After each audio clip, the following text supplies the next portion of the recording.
For me, when it came to church, I mean, coming from South Bay Community Church in Fremont, not only was I in a good church home that was open and was really big about what the Bible said and how we could apply it to our lives, but that was also the first place where I saw a large group of African Americans who were really, well off. There weren't people who were, in jail or people who were cursing or being a bad example. There were people who were really, upstanding members of their community. There's people like Mr. Ray. I know somebody who's a venture capitalist, my own parents. I was just always surrounded with positive role models. And I think in terms of mentorship, the church definitely is a pivotal point, especially with African Americans, seeing how throughout history we've always had a very strong connection to the church, and we've gotten a lot of our examples and mentorships from the church. Going to Howard, we had chapel, and chapel, I guess, if you were to classify it, was more Baptist. But to be honest with you, once again, my first 2 years of college, I did not go to church, because when I went, a lot of times I found that the preachers that would come or the speakers were really trying to just sell their book as opposed to preach the word. They were trying to sell a book. So they would say, they would say something basic like, God says you should treat people well. And in my book, I outlined the details of how you can treat people well. So for me, I really actually became disenfranchised with the idea of church. Now, I never lost my faith, but in terms of organized religion, my faith in organized religion took a huge hit.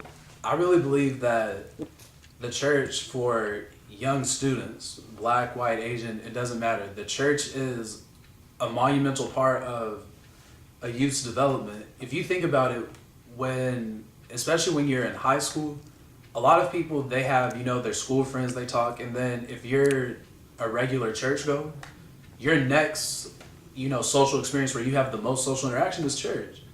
And I believe that that's something that all churches need to utilize now, especially in this day and age where there's a bunch of misinformation going all ways where, people are telling you things and they have an agenda. I feel like the church has a really great opportunity because ultimately kids going to college isn't going to affect how much money the pastor makes. So I think they can influence these kids from a peer standpoint and talking to them. The church is a perfect place for you to talk to somebody outside of your parents who has, I guess, godly intentions for you and intends for you to do well.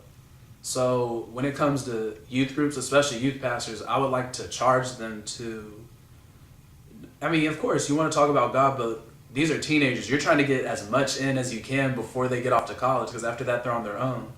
So I think some things that youth programs should add in churches is some dedicated time to talk about college. Now, it doesn't have to be an every week thing, because you're at church, we're here to learn about God. But at the same time, it needs to be a major part of the discussion, because I think that's what loses a lot of kids after high school. Nobody really tells them either that they can make it in college, and if they do tell them they can go to college, nobody helps them go through the process to get to college. And then I think where the church kind of needs to step up as well is the support in college.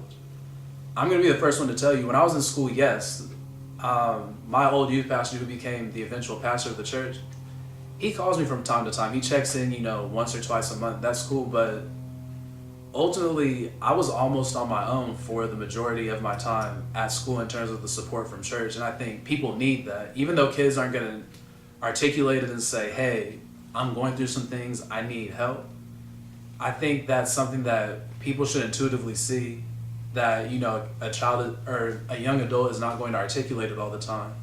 So besides just helping them get into college, helping support them through college, because the stark reality is, and they tell you this at freshman orientation, the person to your left and the person to the right of you are probably not going to be there. And I don't think that's okay. I think we should retain as many people in college as we can.